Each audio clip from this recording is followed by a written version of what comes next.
बामसेफच्या माध्यमातून तळागाळातील लोकांपर्यंत शाहू फुले आंबेडकरी विचार पोहोचवण्यासाठी तळमळ धनानं जे स्वतःला समर्पित केलं अशा माणसाच्या सानिध्यामध्ये आज आपण आलेलो आहोत। या ठिकाणी आपण एक गोष्ट लक्षात घ्यायला हवी की चौदंते साहेबांनी श्रीरामपूरमध्ये स्टेशन मास्तर म्हणून काम केलेलं आहे, म्हणजे रेल्वेचे कर्मचारी म्हणून आपण त्यांच्याकडे पाहूया। कारण बाबासाहेबांचा जो लढा आहे त्या लढ्यामध्ये खऱ्या अर्थाने जर बाबासाहेबांना कुणी मदत केली असेल, बाबासाहेबांच्या पाठीशी जर कुणी उभं राहिलं असेल तर ते रेल्वेतले कर्मचारी। आणि चौदंते साहेबांचा प्लस पॉइंट हा आहे की ते रेल्वेतले कर्मचारी तर आहेतच, परंतु बामसेफचे धडाडीचे कार्यकर्ते सुद्धा आहेत। आणि असे चौदंते साहेब आज आपल्या बरोबर आहेत। आणि सरांच्या या 35 वर्षांच्या प्रदीर्घ कालावधीमध्ये नगर जिल्ह्यामध्ये बामसेफचा कसा प्रसार झाला या अनुषंगाने आज आपण सरांना काही प्रश्न विचारणार आहोत। तर सर, माझा पहिला प्रश्न असा आहे की फुले शाहू आंबेडकरी चळवळीकडे तुम्ही कसे ओढले गेलात?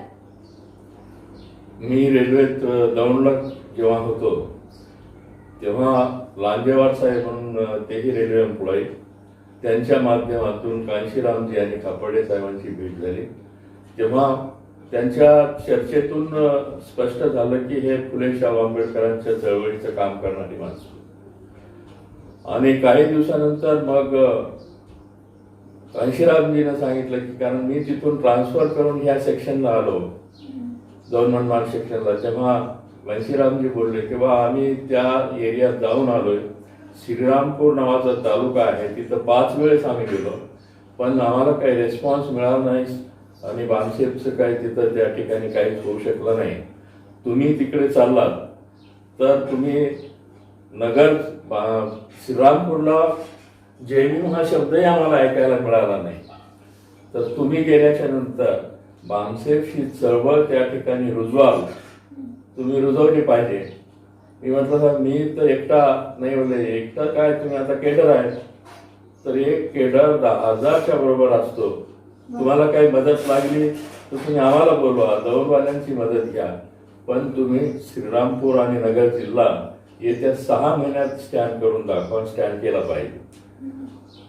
तर ही भावना, हे निश्चय मनात घेऊन मी तिथून इकडे ट्रान्सफर होऊन आलो। तर मी जेव्हा ड्युटी करत असताना विंडोतून पाहिलं की डॉक्टर बाबासाहेब आंबेडकरांचा पुतळा लगतच आहे स्टेशनच्या, आणि ड्युटीच्या नंतर ते पुतळा पाहण्यासाठी आलो तर मला असं दृश्य दिसलं की त्या पुतळ्याच्या उंचीपेक्षाही जास्त उंच तिथं कचरा पडलेला आहे।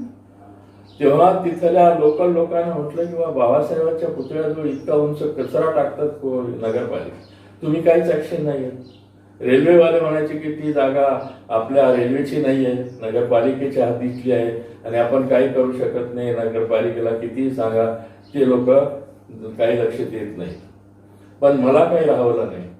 तेव्हा नुकताच इथं बदलून आलेलं होतं, माझे बंधू गोरावके कॉलेजला ऍडमिशन घेतलं होतं त्यांनी 11वीला, त्याचा एक मित्र इथला प्रॉपरचा अशोक बागुल म्हणून आमच्याकडे यायचा। तेव्हा त्याला विचारलं की म्हटलं बा इथं काही हॉस्टेल वगैरे आहे का, तर बोले आहे आपलं हॉस्टेल। त्याच्याबरोबर मी हॉस्टेलला गेलो गोरावके कॉलेजच्या, आणि त्या हॉस्टेलला आपली जी मुलं होती त्यांना विचारलं की अरे वा तुम्ही काय बाबासाहेबांना ओळखता काय, माहित आहे का तुम्हाला कोण आहेत बाबासाहेब?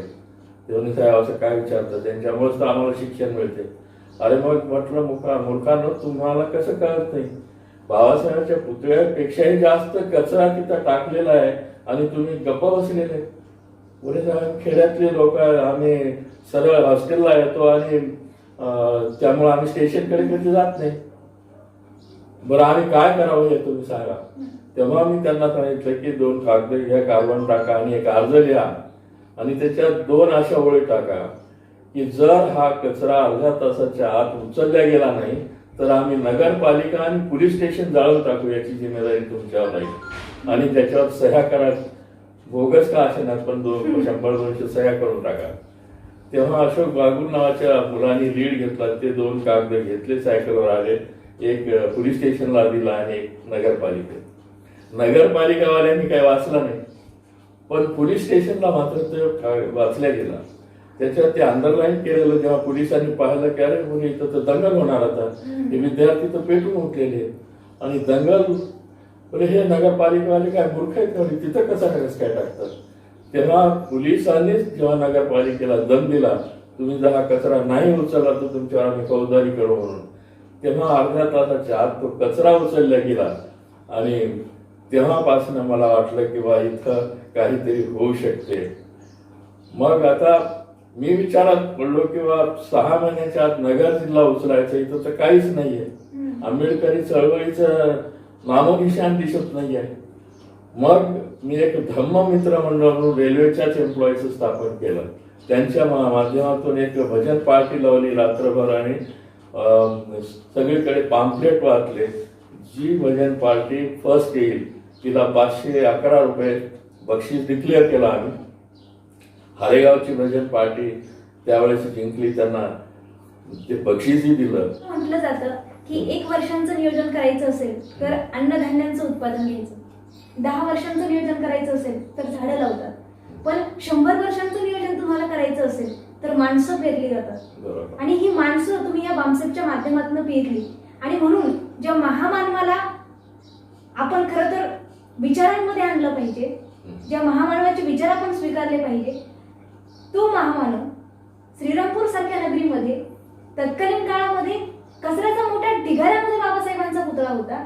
आणि ज्या माणसामुळं आपण या कचऱ्यातनं बाहेर आलो, त्याच महामानवाचा पुतळा इथल्या व्यवस्थेनं म्हणेल मी कचऱ्यामध्ये उभा केला.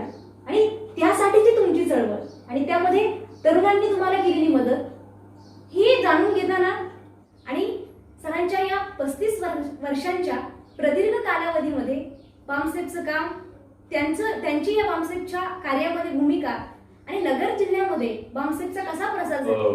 बऱ्याचशा लोकांच्या ग्रुप मिटिंग मधून मला 12-15 लोकांची टीम मी बांधली. त्यांना सांगितलं की बा आपल्याला हे जे लोन आहे, हे विचार जे आहे फुले आंबेडकर चळवळीचा बामसेफने जो विचार मांडलेला आहे तो आपल्याला संपूर्ण नगर जिल्ह्यामध्ये पसरवायचा आहे. आणि तुम्ही जर कोऑपरेट केलं, माझ्याबरोबर फिरलात तुम्ही, तर हे करू शकते. मी एकटा तर काही करू शकणार नाही म्हणे, आम्ही तुमच्या बरोबर आहोत, तुम्ही काही सांगा आम्हाला. ते पेटून उठले. त्यांना ते विचार ते आपलेसे वाटले ना, नवीनच विचार ह्या एरियातले. आणि मग माझी रात्रपाळी संपल्या सकाळीच त्यांना अगोदरच संपण्याच्या अगोदर मी त्यांना सांगून ठेवायचं की उद्या इथं जायचंय. आम्ही बाय ट्रेन श्रीगोंदापर्यंत जात होतो नाईट ड्युटी संपल्याच्या नंतर. आणि तिथं मीटिंग्स घेऊन लोकांना भेटून तिथल्या एम्प्लॉईजना कलेक्ट करून असं करून प्रत्येक तालुक्याला व्हिजिट दिली आम्ही. नगर जिल्ह्यात त्यावेळेस 13 तालुके होते. 13 तालुके उचलण्याचा आमचा मानस होता. तसं 13 तालुक्यांना टच केला आम्ही. आणि 6 महिन्यामध्ये 13 तालुक्यापैकी 11 तालुके स्टँड केले. आणि संघटनेचा जो पेपर त्यावेळेस होता, बहुजन नायक का बहुजन चेतना असा काही होता पेपर, तर ते संघटनेचे पेपर 11 तालुक्यात सुरू झाले. त्या ठिकाणी टीम्स बांधल्या गेल्या आणि तालुका वाईज आमच्या मिटिंग्स होत होत्या, प्रोग्राम्स होत होते. आणि इथं जागा रिकामी आहे, तिथं काहीतरी झालं पाहिजे. अहो ते रेल्वेची नाही आहे, तुम्ही रेल्वे एम्प्लॉई आहे, कोणाला कळालं तर नोकरी जाईल. मी म्हटलं बघूया काय होत नाहीये, रेल्वेची तर नाही ना. अतिक्रमण करायला आपण नाही, स्वतः आपले कोणीतरी करू शकतील, कोणीच करणार नाही. शेवटी नाईट ड्युटी मध्ये माझ्या तिथे एक टपरी ठेवली आम्ही, त्याच्यात बुद्ध मूर्ती ठेवली. आणि ते टपरीच्या नंतर दुसऱ्या दिवशी इथल्या लोकल पेपरमध्ये आलं की इथं बुद्ध अवतरले असं पेपरमध्ये बातमी आली. आणि तिथून त्याला कोणी हात लावत नव्हतं, पण पोलीस मात्र फिरत होते सारखे. 1-2 वेळेस मला पोलीस स्टेशनला सुद्धा या लोकांनी नेलं होतं. कोणीतरी सांगितलं होतं की बाई ते चौधरी आलेले त्यांचंच हे कारभार आहे. पोलीस स्टेशनला PSI तिथं इन्स्पेक्टरने माझ्यावर केस वीस करेल असं तसं बोलायला सुरुवात केली. पण आमचे स्टेशन मास्तर कांबळे साहेब आले तोपर्यंत ते म्हणजे सेंट्रल गव्हर्नमेंट एम्प्लॉय काही कळते का म्हणे तुम्हाला, तुम्ही काय काढले त्यांना, का बोलवले तुम्ही, तुमच्या खांद्यावरचा एकही स्टार राहणार नाही म्हणे, आमच्याकडे हॉटलाईन असते, समजलं का म्हणे. तेव्हा तो घाबरला आणि म्हणे साहेब मी त्यांना चौकशीला वगैरे काय बोलवलं नाही, सहज ओळख म्हणून बोलवले. मी असं काही बोलतो, पण ही बातमी जेव्हा टिळकनगरला कळाली तेव्हा टिळकनगरचा आपला समाज पूर्ण त्या पोलीस स्टेशनवर धावा बोलला त्याने. तो पवार इन्स्पेक्टर मुर्दाबादच्या घोषणा सुरू झाल्या. शेवटी पवारने माफी मागितली, सगळ्यांना चहा वगैरे पाजला की नाही बा मी असं काही साहेबांना त्रास दिलेला नाही आणि माझं ते कामच नाही, चौकशी करणारे करतील, मला काय करायचंय अशी भूमिका घेतली. तेव्हापासून मग आमच्यामध्ये जोश आला की इथे हे लिळपीट लोक आहेत, ते काय करू शकत नाही. आणि मग बिहार बांधण्याचं आम्ही ते मनावर घेतलं. त्या बऱ्याच लोकांनी आम्हाला, मग आमचे रेल्वे एम्प्लॉयचे जे हमाल होते, हमाली करणारे, त्यांनी एका हमालाने 5-5 पोते सिमेंट दिले विहार बांधण्यासाठी. आम्ही आमचं नाव व्हावं असं कोणी रेल्वेच्या लोकांच्या मनात नव्हतं. आजही तुम्ही जाऊन पाहाल त्या विहारात तर रेल्वे एम्प्लॉयचं कोणाचं एकाचंही नाव नाही, कोणाचंच नाव नाहीये. आम्ही म्हटलं अरे ते लेबर लोकांचं तर टाकायचं होतं. नाही म्हणजे तुमच्या रेल्वेचा वगैरे, आता ते म्हणतात रेल्वेचा काही संबंधच नाहीये. तर आम्ही म्हटलं चला ठीक आहे, तुमचे ते नाव झाले, आम्हाला नावाशी काही घेणं देणं नाही. खूप सुंदर असा हा प्रवास आहे.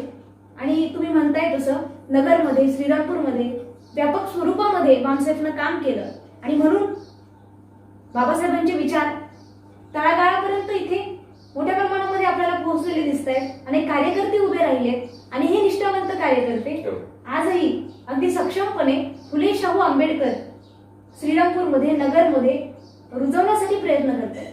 आणि त्या संदर्भामध्ये तुम्ही सुंदर असा उहापोह केला. तुमची सगळी 35 वर्षांची कारकीर्द तुम्ही सांगितली. तर सर माझा शेवटचा असा प्रश्न आहे, तुमची संपूर्ण कारकीर्द आम्ही ऐकली, सामाजिक विषयांवर, सामाजिक प्रश्नांवर तुमचं असलेलं मत आम्ही जाणून घेतलं. आणि आता शेवटचा आणि महत्वाचा प्रश्न, या तरुण पिढीला आजच्या तुम्ही काय संदेश देऊ इच्छिता? तरुण पिढी, जसं तरुण पिढी आज इंटेलेक्च्युअल आहे, टेक्निकली खूप फास्ट आहे, पण सोशली तेवढी फास्ट राहिलेली नाहीये. तर सोशली बॅकवर्ड होण्याचं कारण हे ह्याच गोष्टी आहेत की त्याच्यावर या पॉलिटिकल रिझर्वेशनचा फार मोठा प्रभाव झालेला आहे आणि आपसातच जास्तीत जास्त भांडणं सुरू झालेले.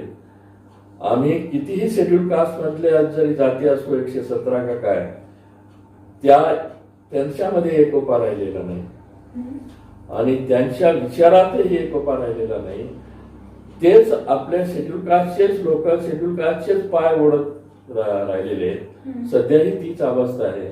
त्यामुळं तरुणांनी ह्या गोष्टीकडे जास्त लक्ष देणं आवश्यक आहे. सोशल फील्डमध्ये जास्त लक्ष देणं आवश्यक आहे. तरच त्यांच्यातला हा न्यूनगंड कमी होऊ शकतो आणि ते एका प्लॅटफॉर्मवर येऊन ह्या प्रस्थापितांना चॅलेंज देऊ शकतात. अशी त्यांची मानसिकता निर्माण होणं फार आवश्यक आणि होऊ शकते जर त्यांनी अंतर्मुख होऊन विचार केला तर, आणि करावा असं मी ठामपणे त्यांना सांगेन की त्यांनी अंतर्मुख होऊन विचार करावा आणि या परिस्थितीला फेस करावा. म्हणजे फक्त समाज माध्यमांवर असेल किंवा बौद्धिक पातळीवर असेल आजची तरुण पिढी सशक्त आहे, परंतु जेव्हा आपण वैचारिक पातळीवर येतो तेव्हा मात्र आम्ही आमचे विचारच समजून घेत नाही. परिणामी आम्ही पुढे जाण्याऐवजी मागे जातोय की काय अशी भीती आज निर्माण झालेली आहे. तर सांगायचं असं की जर आपल्याला पुढे जायचं असेल तर पहिल्यांदी आपण आपल्या या भूमीतले मूळ विचार अर्थात शाहू फुले आंबेडकर समजावून घेतले पाहिजे.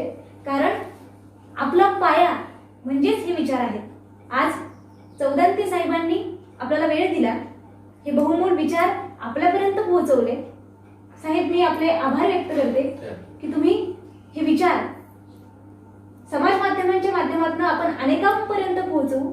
बामसेफची चळवळ असेल, नगरमध्ये तिचं काम असेल, तुमची धडाडीची भूमिका असेल, 35 वर्षामध्ये तुम्ही केलेलं हे काम असेल आणि त्या कामाच्या माध्यमातून एक आदर्श या लोकांसमोर उभा केलाय. आणि हे सगळंच खूप सुंदर असा प्रवास आहे. हा प्रवास प्रत्येकानं जाणून घ्यावा असाच आहे. मी तुम्हा सगळ्यांना विनंती करेन की जास्तीत जास्त हा व्हिडिओ शेअर करा आणि हा व्हिडिओ बघून हे विचार ऐकून तुमच्या मनामध्ये काही भावना आल्या असतील, तुम्हाला नेमकं काय वाटलं असेल तर ते तुम्ही कमेंटमध्ये कळवू शकता. आणि तुमच्या भागामध्ये सुद्धा ही शाहू फुले आंबेडकरी चळवळ हे विचार अधिक व्यापक स्वरूपामध्ये पोहोचवण्यासाठी तुमच्या पद्धतीने प्रयत्न करा ही विनंती करते आणि इथेच